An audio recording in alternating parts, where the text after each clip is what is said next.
Salam, selamat pagi Bapak Ibu Saudara yang dikasihi Tuhan. Kembali dalam Today Message, belajar kebenaran dari sumber yang benar. Terus kami akan mengingatkan dan terus kami akan belajar tentang kebenaran sampai kami mengalami sebuah perubahan, mengalami sebuah breakthrough atau terobosan. Kali ini saya akan mengangkat tema mengenai unconditional love atau bicara kasih tanpa syarat. Kali ini kita mau belajar dari Yohanes 21 ayat 15 sampai 17. Bagaimana sebuah percakapan, sebuah dialog Tuhan Yesus dengan Petrus. Sebelum Tuhan Yesus naik ke surga, ada sebuah percakapan, sebuah dialog, bagaimana sebuah pernyataan kasih tanpa syarat yang diungkapkan oleh Yesus kepada Petrus. Sebelum kita lebih dalam lagi, lebih jauh lagi, kasih tanpa syarat Allah kepada orang percaya, tujuannya apa? Supaya tidak binasa, saudara. Kalau Yohanes 3 ayat 16 mengatakan begitu besar kasih Allah akan dunia ini, sehingga mengaruniakan anaknya yang tunggal, supaya setiap orang yang percaya kepadanya tidak binasa. Jelas sekali tujuan Allah, statement Allah, bahkan rancangan dan rencana Allah jelas buat orang-orang yang percaya kepadanya. Mengacu kepada Matius 22 ayat 37 dan 39 kita bicara hukum yang terutama. Kasihlah Tuhan Allahmu dengan segenap hatimu. Ada kata segenap. Dan kasihlah sesamamu manusia seperti dirimu sendiri. Artinya Allah telah memberikan kasih-Nya kepada kita. Begitu juga kita sebaliknya. Lebih jelas lagi di 1 Yohanes 4 ayat 7 sampai dengan 8. Allah adalah kasih. Saudara-saudara yang kekasih, marilah kita saling mengasihi. Sebab kasih itu berasal dari Allah. Dan setiap orang yang mengasihi lahir dari Allah dan mengenal Allah. Jelas bahwa orang yang mengasihi dasarnya adalah lahir dari Allah. Yuk kita lihat ayatnya bagaimana sebuah respon, sebuah percakapan Tuhan Yesus dengan Petrus sebelum Tuhan Yesus naik ke surga. Di Yohanes 21 ayat 15 sampai dengan 17 mengatakan begini. Sesudah sarapan, Yesus berkata kepada Simon Petrus, Simon anak Yohanes, apakah engkau mengasihi aku?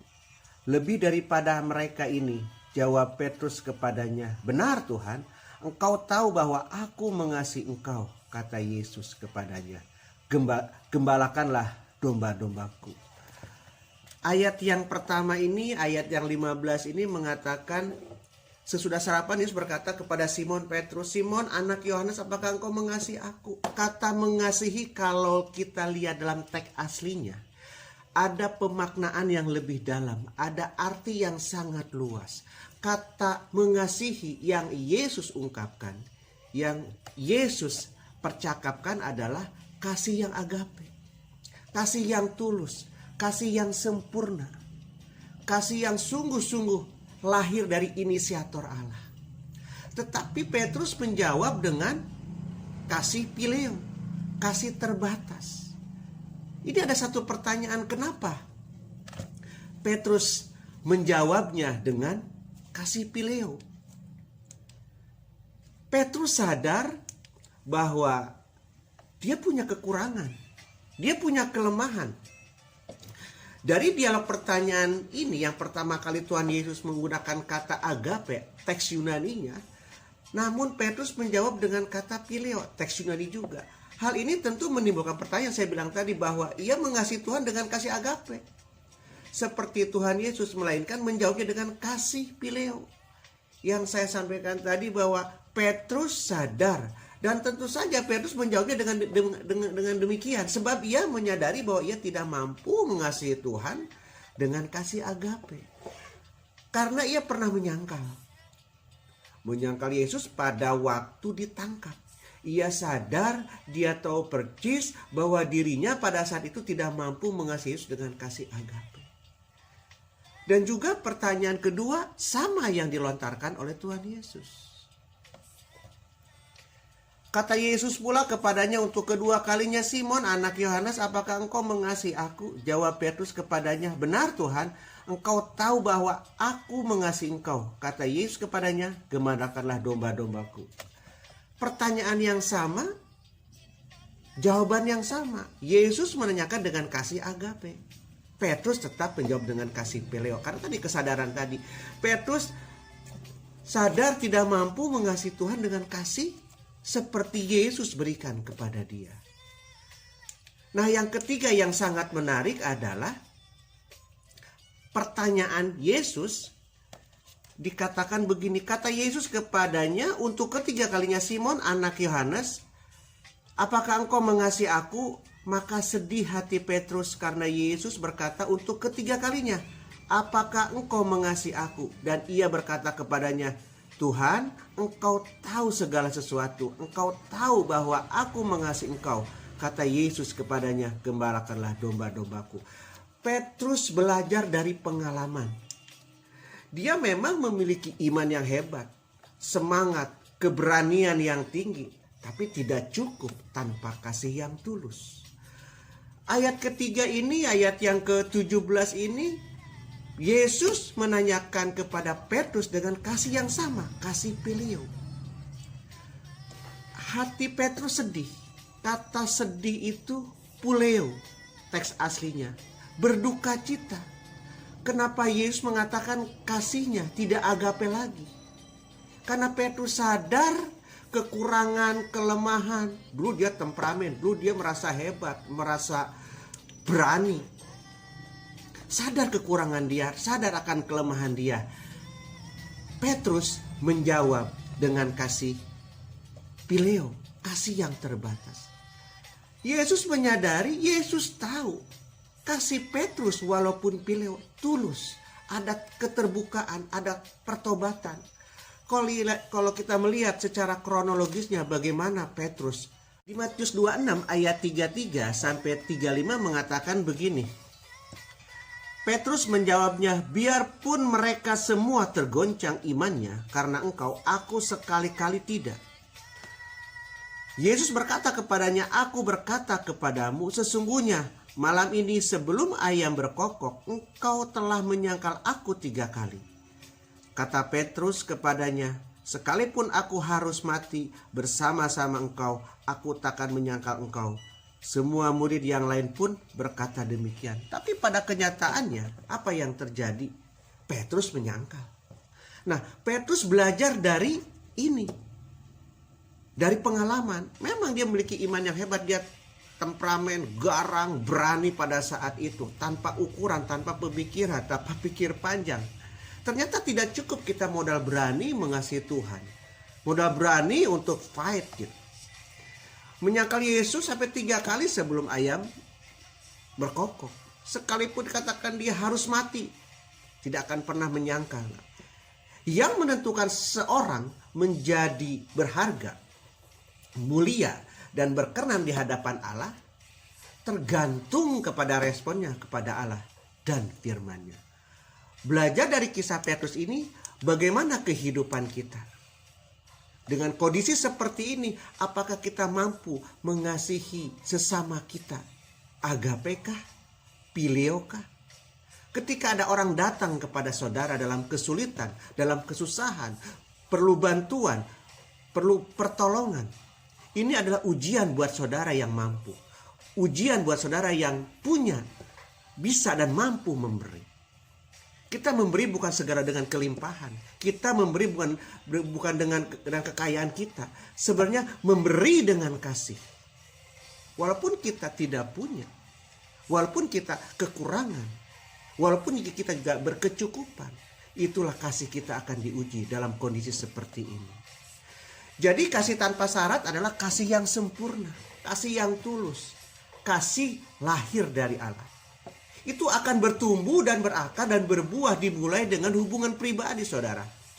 Membangun kasih dengan Allah. Membangun kasih kepada sesama. Dan hidup kita dipimpin oleh Roh Kudus. Itu akan menentukan fokus hidup kita. ke depannya, saudara. Bagaimana mengaplikasikan kasih tanpa syarat buat kehidupan kita? Memang tidak mudah, saudara. Butuh belajar, butuh waktu. Jadi ada 3 hal. Bagaimana mengaplikasikan kasih tanpa syarat, belajar dari Petrus ini. Yang pertama, mengasihi tanpa pandang waktu. Yang kedua, mengasihi walau harus terluka, saudara. Ini berat semua.